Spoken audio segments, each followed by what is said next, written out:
Welcome to the Autosportradio.com 2022 show. I'm your host, Don Kay.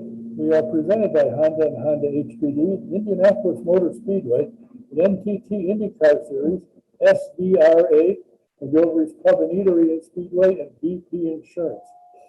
Should there be a reason that you want to know what's going on with IndyCar, I got a suggestion. You find out all of the PR that's coming out of all the teams. Very simple. Subscribe to Trackside Online. Just go to tracksideonline.com and sign up for it. It's less than $25 a year, I believe. You get all the information, all the teams, everything that's going on. It's great. Did you make a resolution this year that you're going to get your dental work taken care of? Well, if you did, I got a place for you to go. The Indy Dental Group. Dr. Jack Miller, 500 veteran, and his wife, Dr. Liz Lewis, have a spectacular practice. And I'm going to tell you, you will love the people they have. And if you need extractions, Dr. Jack does that as well. If you need an appointment, give them a call. And I highly recommend 317-846-6125. You know, there's a way to find out why these guys and gals love driving Indy cars, and that's very simple. Go to the IndyRacingExperience.com, find a date that they're running that you can make it, and sign on and make an appointment. Book yourself a ride, and in the promo box, put DK1, you get a 50% discount. That's Indy Racing Experience at IndyRacingExperience.com. Find a date that works, book a ride, DK1 in the promo box, you get a 50% discount. You know, the insurance commissioner says every few years you need to check your insurance against others to make sure you're getting a good price. So if you want to check it and want to make sure, do it. Most of us have done and found we get better prices. Go to VP Insurance. They're located at 5004 West 16th Street in Speedway. Call Mike Pardee. His number is 317-248-0070. Tell him what you're looking for, and you might be surprised like we have. Get a better coverage for less money. That's VP Insurance in Speedway, 317-248-0070. And if you're into SVRA, which is vintage cars, and also the Trans Am, which the series is taking off like crazy. We're getting huge car counts. Go to SVRA.com and look at their schedule, see where they're running and when. And if you get a chance, if you can get there in an hour's drive, I highly recommend go. And a lot of the drivers that you knew as kids, they're back driving again, around on the track. And also, I recommend you subscribe to Speed Tour Magazine. That covers all of their events, what they're doing, who's doing it, and where. So check it out. That's SBRA.com. Look at the schedule. Go to a race when you get a chance, and subscribe to Speed Tour Magazine.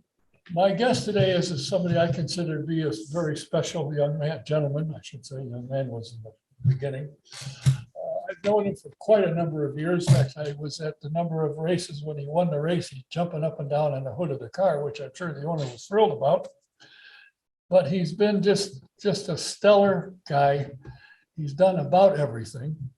He tested in 1985 at the Indianapolis Motor Speedway. When he got out of the car, was sitting on the wall, and he said, "Boy, those are fast." I said, "Oh, really? You noticed that?" He made the race twice. He's a 17-time winner in Trans Am. He's a winning champion. He was known anyway around the country, but after the documentary Uppity came out, he's now known around the world. He's a friend, I'm happy to say. He was born William Theodore Ribbs, but he's known to the entire world now as Willy T. Willie, thanks for taking the time. Welcome to see you here. Thanks, Don. And thanks for having me on your show. We've been doing this a while, and it's always been fun. Well, let me ask you, when you first started, I mean, there's all of this nonsense going on today, and it's never stopped. Did you get a lot of pushback when you first started getting into competition? Oh, of course. Not in England. When I was in England, there was no problem racing there. The drivers, the owners, the crews, I was welcome in England. And when I was there, that's when I met Bernie Ecclestone at Brands Hatch. And he says, "I like what you're doing. Keep up the good work, and more to follow." And you did at one time did a test in a Formula One car. Oh yeah, I tested him. Formula One, it's in the news now that I'm ambassador for diversity and inclusion for Formula One. And they, from the day I met Bernie, Formula One has always been a welcome mat for me. But to your, initial question, yeah, it was a lot of pushback when I was, not all of it, but there was a lot. And I didn't receive the same welcome to the club in American racing that I got from over there. You remember a NASCAR driver by the name of Wendell Scott? Oh yeah, very well. I didn't follow him. I knew of him. I didn't follow him because I was into Formula One and Indy. I didn't follow NASCAR at all. Although I did like the name Fireball Roberts. I just thought that was the greatest racing name ever and will always be. Fireball Roberts, what a name. Well, I met Wendell it had to be in the 70s, I guess. I did start, when I started Autosport, one of the things we did was NASCAR. I went to NASCAR racing. You could have shot a shotgun and not hit anybody in the grandstand early on. But Wendell interested me, and I'd go down and I'd watch and talk to him. And one day I said to the guy that stations the teams in the garage, I said, why is Wendell always out in a parking lot? He said, simple, he's the last one here. And he had a automotive repair shop, and his two sons came with him. And he was always last. He got there just enough to roll the car out and the practice would start. He just made it. But I think, if I remember right, he won a dirt race in NASCAR and he refused to give him the trophy. If I remember right, that was. Yeah, that's correct. It was in Jacksonville, Florida, I do believe. Yep. So he had it tough, but again, I don't recall seeing anybody. I never heard anybody ever say, stay away from Willie. He's a clown. Well, he is a clown. He's got a personality that'll knock you over, but I never heard anybody say anything bad. And from my experience with you, when I saw you and you're jumping on the hood of a car, I went up and talked to you and you had no problem. Stood there and talked, answered my silly questions, and you've been answering my questions ever since. And that's been perhaps 30 years ago. You had more hair. Yeah, that too. That was another problem. So did I. I think it's interesting that that anytime I talk to anybody about racing, and in fact, when I said I've got a guest coming, who is it? Willy T. Oh, you got him? Everybody knows you. And how big an effect has Uppity had on your current acceptance and recognition? More than I thought would ever happen, Don. When we started in production, Adam Carolla and I and Nate Adams, which is Chassis Media, we wanted to put 25 or 30 years into an hour and 45 minutes. That's hard to do. And so we took the strongest narratives and put it in an hour and 45 minutes. Formula One saw that. They contacted me 6 months ago and said, we'd like to talk to you. I said, why? We think you're the right person for the job that we want. Everything that you've done in your career, what you've gone through, you never quit, and you never played the victim. Willy T. Ribbs never played the victim and never will. So they think you're the right person for Formula One. And furthermore, you started with us. So, Uppity done a lot. Uppy's also sort of springboarded the made-for-TV show that's coming out in a year. So produced by Brian Koppelman, who produces the show Billions for Showtime. Koppelman saw it, and he said to Showtime, "That's my next project." And a lot, I'm going to have to get a hold of who your secretary is in order just to say hello. To have a series on Showtime, that's huge. Yeah, and we've signed for 4 years, 10 episodes a year per season. But Don, no one will ever call Willy T. Ribbs a prima donna. I will always be the same. There will never be any layers as far as, especially with everyone that I known for 30 years or 20 years. I'm just, I call it the way I see it. I don't back off if there's an issue. And, but I'm not going to ever close the door on those who were with me going up that ladder. That's what I said earlier. You've always been approachable for fans, not just for people you know, but if somebody wants a picture, wants an autograph, or wants to say hello, you're always available until you put the hat on, ready to climb in the car. And that's a little bit, stay back, I'll be back in a minute or two. So I've always been impressed with your personality, how you react with fans, how you, as a result, have built a huge following, as you obviously know. Now, Formula One wants you. What are you going to do for them? Apart from kissing babies and hugging old ladies, You do that.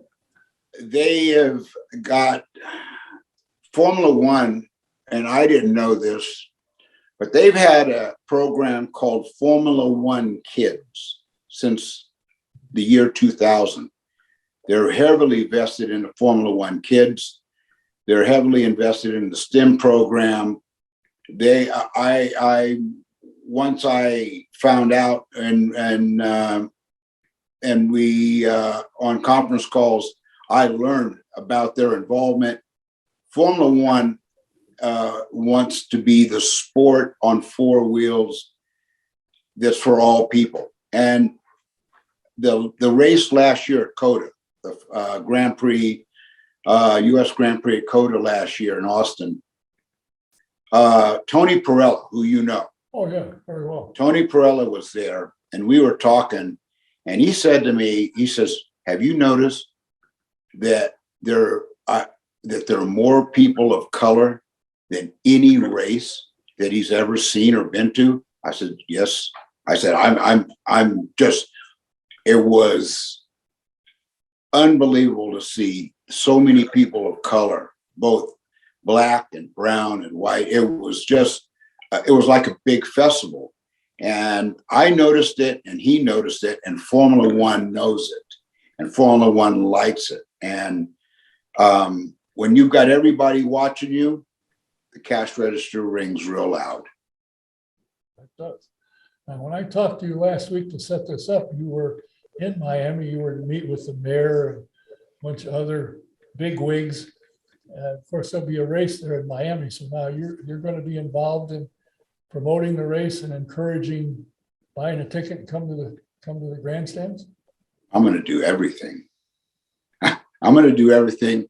I might even go out and drive a tractor for them. I might even cut some of the corners for them.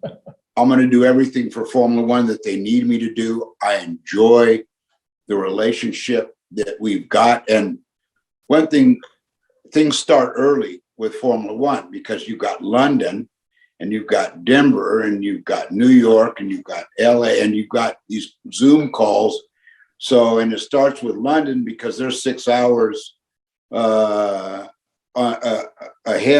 And so the communication is just great. The personnel who just awesome to deal with. No, just smooth, but communication is, they are on top of that. And promotion, they're second to none. Well, it seems rather strange to me because I had a conversation with one of the members of the Indianapolis Motor Speedway, and we were talking about diversity and getting involved and how to promote and so forth. And I said, there's only one person to call, in my opinion, which you didn't ask for, but since we're talking about, is Willy T. did IndyCar or IMS ever get a hold of you and say, can we do anything? Can you help us? No, You got any ideas? no, no. We, initially there was a conversation about them doing a team, and I think it is Force Indy now, Yes. but I was not a candidate for them, which is okay. I mean, I'll take Formula One. Well, yeah, but this was before Formula One come whistling down the pike. Now, something of interest to me is that when you hung up, no, before that, to say that you went unnoticed would be an understatement by all. Your career got you a lot of attention from guys like Dan Gurney and Jack Roush, who realized you knew what you were doing, you knew how to drive a car, and you were a winner. What was that like to get these guys looking your direction and say, hi, hello, come join us? Well, Roush wasn't really the person that was as interested in me as Michael Kranefuss and Etzel Ford. Yeah. They were paying the bills. They were paying Roush, and they notified Roush that they wanted me in the team. Now, when it came to Dan Gurney, Dan, who I've known since I was a small kid, Dan knew what he wanted, knew what he was, who he was hiring, and it was the best relationship I've had with any owner. And I've had some fun owners and good owners to race for, but Dan was numero uno. Numero uno because he understood. Jack Roush never drove a race car. Jack knows engines. But Jack doesn't know, Roush doesn't know the mentality of a race driver, how a race driver thinks, what a race driver wants. Dan knows that. Dan, because he was one of the greatest ever behind the wheel and a phenomenal team owner. I mean, my idol and hero, Bobby Unser, raced for him. And when I spent time with Uncle Bobby, he would tell me stories about him and Dan and how Dan thought and how he thought and why they won Indy and they won so many races together, because they were both drivers and both great drivers that understood what each other wanted. And I knew what Dan wanted me out of as a driver, and I knew what I wanted, and I didn't have to ask with Dan. Dan delivered, and he delivered his whole personnel. The team was just the best to be on in the same boat with. Well, when you came to Indianapolis, a kid that a lot of people will remember got behind you, and with him came service merchandise. And of course, I'm talking about the comedian who had a long-standing television show and ended up on the wrong side of the law for a while. And I think you probably still talk to him from time to time, do you not? I haven't talked to Bill in years. Really? Yeah, I haven't talked with him. When things started to go downhill, he just sort of backed away and didn't ask for any assistance from me and or any words. He just backed away, and I can understand why. It was something that I never saw. Everything he did for me. If it wasn't for Bill Cosby, I wouldn't have been in Indy 500. No question. I wouldn't have been anywhere in the state of Indiana, let alone in the Indianapolis 500. So I will never forget that and what he did, because no one else did it. No one else stepped up and said, you deserve to be there, and I'm going to put you there. He was the only one. The interesting thing about it is the talent you had was obvious, or you wouldn't have gotten there. You wouldn't have gotten Dan Gurney's attention and so forth. But there's a saying in racing, and I'm sure you've heard it: speed costs money, more speed costs more money. How fast do you want to go?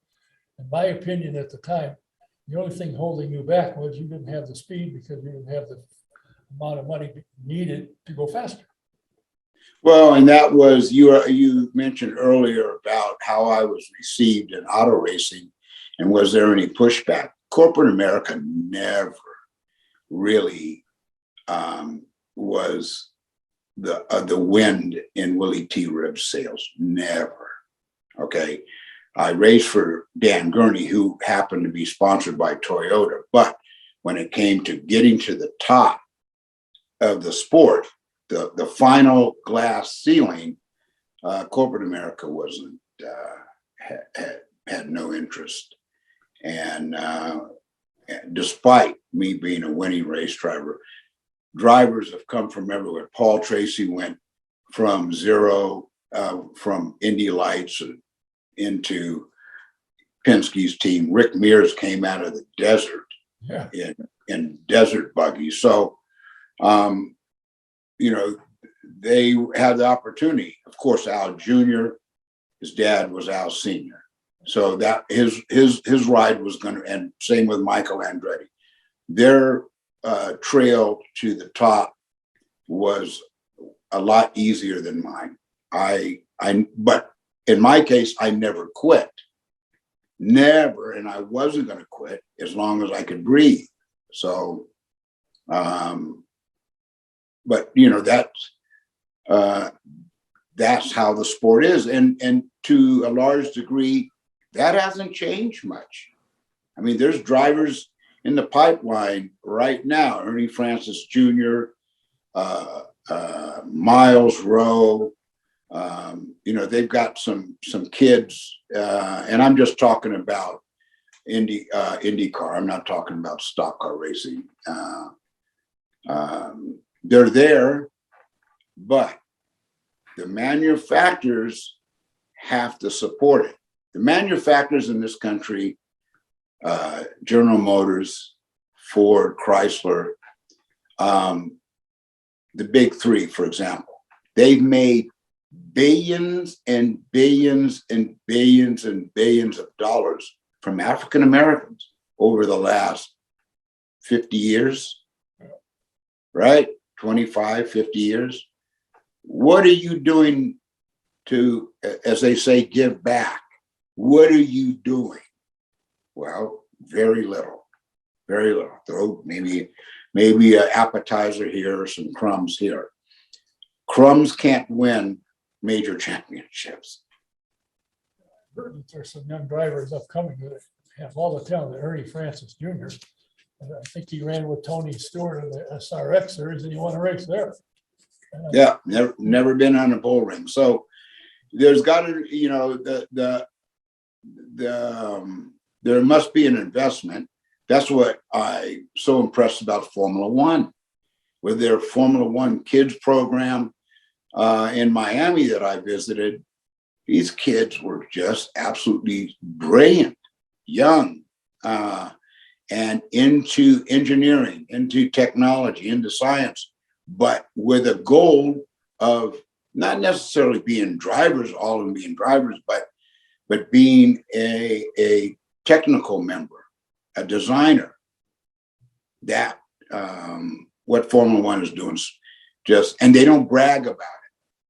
They don't brag. A lot of sanctioning bodies, they're beating their chests like King Kong, right?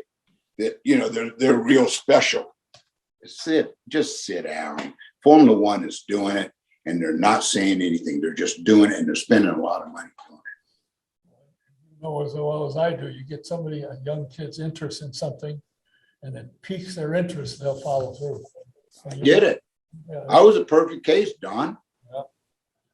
Coming out of plumbing, how in the world did you end up? Do you figure it was easier to drive a race car than do plumbing work? No, I didn't want to work for my dad. Oh, okay. You know, my grandfather founded the company and did extremely well. My dad and uncle took over the company, and then my dad and uncle split the business, and I couldn't work for my dad, but it was too late. I had already started going to auto races with him when I was a kid, when he was racing as a hobby. And, I knew at 9 years old what my destiny was going to be, where I wanted to, where my ambition was at 9 years old. And it is not, and the intensity and the motivation is still the same now. Something that's always impressed me is I've never seen you with a scowl on your face or tell somebody, I don't have time, go. You've never given up, as you have indicated, and I can attest to seeing that and hearing some of your conversations, what you want to accomplish, and you haven't backed down. You haven't given up. You keep pushing. You've got the start in the door. The only thing you were lacking, as I said, speed costs money, more speed costs more money. I believe personally, and after having watched you race, particularly in Indianapolis, the IndyCar, you could have possibly won races, I thought. But all in all, what you bring to the table is a smile. You've got a great personality. People gravitate to you. And I think it's great. I think you're a great asset to the sport, and if Formula One needs your assistance, you'll have roller skates. You'll get there as quick as you can. I think IndyCar missed the boat.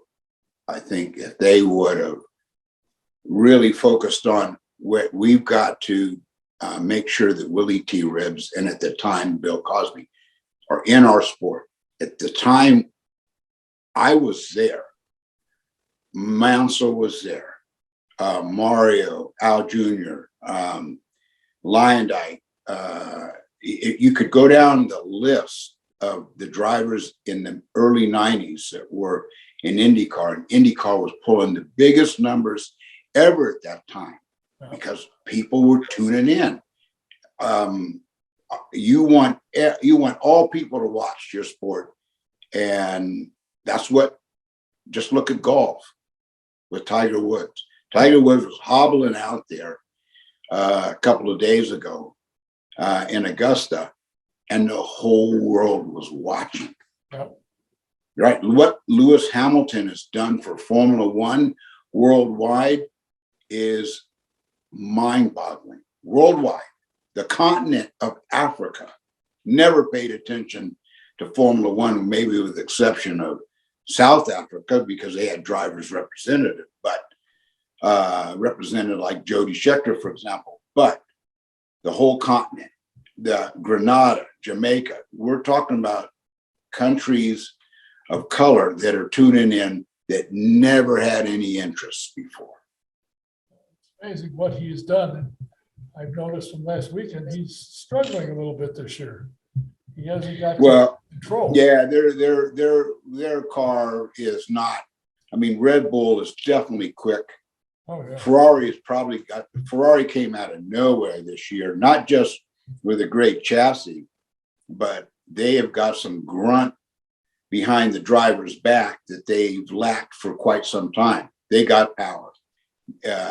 Red Bull has got power. All of them have pulled, like remember Bullwinkle? Yeah. Hey, rookie, pull a rabbit out of the hat, right? Well, they have pulled horsepower out of the hat, and Mercedes is in catch-up mode right now, because it was always it's always from the time Mercedes were built, always had more grunt than anyone else. Well, they're getting outgrunted at the moment, and I think once they get their chassis working a little bit better, they'll be right there. Hamilton is that great. Him and the new kid, Russell, they'll get it figured out. In your mind, do you think that Willy T is better known now than when you were a driver? Yeah, I would say so, Don, for the simple fact of social media. When I was racing, they were just coming out with fax machines. Yeah. Right? So now, nobody uses a fax anymore. It's email, it's text, it's Twitter now, it's, Facebook is sort of, an old dinosaur, but, you've got all the Instagram, you're worldwide, instant. You can't even go out and get caught at a strip club. I mean, you know, in the old days, you could sneak out of the back door to the strip club. Nobody know you were there. Not anymore. Well, I'll tell you what, I've always been impressed by you. I've always been appreciative of the fact that you would talk to me. You were foolish enough to give me your number, so I know how to get a hold of you from time to time and corral you on a Tuesday morning, do a chat. And I think what IndyCar missed out on, Formula One has picked up on, and I think you'll do a hell of a job for them. Because I know you'll give it everything you got. You always do. Well, I'd like to see you do a show at one of the Formula One shows. I mean, Formula One, it's no longer a race. It's a show. It's a happening event. What they've done in Miami has been nothing short of phenomenal. Tom Garfinkel down there and Stephen Ross and the mayor and the city council, that track in Miami, when the curtain rolls up on race weekend, they drove me around there in the golf cart. Not only is this going to have 220 mile per hour straightaways, like 3 of them, right? And you know, because it's 3.4 miles long, but the ambiance, the harbor, they're having a yacht harbor inside the track with yachts. Not many of them, because that harbor ain't that big, but it's man-made. So they're making it a festival, and I'm going to tell you, it would be great. It would be great if you got down there and witnessed it yourself. You and your producer pack up that van and go to Miami. When is the event scheduled? It's the weekend of May 6th through the 8th. It's upcoming. Oh yeah, it's less than a month away, and I was stunned, and when I saw it, the ambiance and the whole presentation. The presentation will be huge worldwide. Well, I got to ask you, when you left racing, you became a sport shooter in the National Sporting Clay Association and did quite well at it. What got you with a gun aiming at clay pigeons? You know, I was lucky, Don. You know, my grandfather had a successful company, and he had 2 sons. And my dad liked racing. Him and Joe Leonard were big buddies. And Joe Leonard got my dad into flat tracking. And then once I was born, my dad started racing cars. Actually, when Joe went to cars, my dad went to cars, but Joe went to the top. My dad just raced as a hobby. But when I was on the ranch with my grandfather, and I grew up, 5 years of my teenage years were on the ranch. Well, he had a quail on there and pheasant. And so I liked going out shooting with him because he was such an awesome, he could move that. He could move. He had such great form. He could move and connect with the target, bang, and roll them. And I wanted to shoot like him, right? So I started shooting when I was 9, about the same time I started driving. But a lot of the drivers in the off season, they would golf. Well, I mean, golf was way too quiet for me. You know, I mean, I'm going to do whatever makes noise, and shooting that shotgun makes noise. And plus, I like what it took to connect and really be laser focused on being consistently one after another, because the targets are all different. They're not standing. They're moving, and they're moving fast. They could be up. They could be dropping. They could be rolling along the ground, rabbit targets. So that was from just being competitive. I like doing that. And Theo's in it now. I say, it just so happens somehow your son Theo has gotten into it and has done extremely well. He's won a number of championships. I think he's sponsored by a well-known ammunition company, if I'm not mistaken. Oh, you were quite right. He's on the Winchester Pro team, and there's, I think, 10 on the team out of about 23,000 shooters. There's only 10, and he's done real well, and that's his profession. And he travels worldwide doing it. He'll be in Italy this year for the World Championship. He's been in Dubai, and I've been with him because he's too young to rent a car at that time, right? So I've traveled around the world with him shooting, and it's been a great experience to see that he's got a motivation to be successful. And I think all kids need that. You must have a goal. Henry Ribbs used to say that when I was on around. You must have a goal. That's true. And I think I just saw the last competition where he's in, out of almost 90 or 100 shooters, he finished second. Yeah, he was on the podium at the Ironman, and he shot good. Especially, it was hurricane winds down there. So when it's real windy, those targets, when they come out of the trap going through the air, the wind will move them. So you've got to really be armed. Well, somehow the apple didn't fall far from the tree. He doesn't drive, except maybe now he's old enough to rent a car.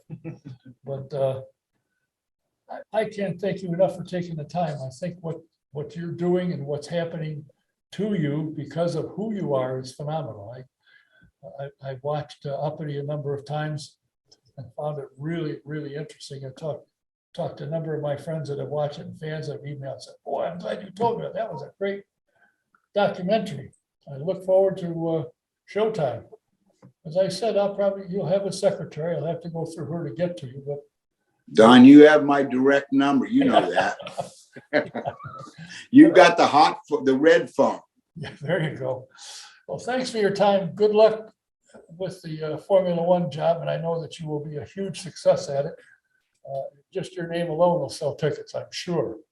And are they going to let you drive a pace car or anything just to go out and wave as you drive around at the start of the race?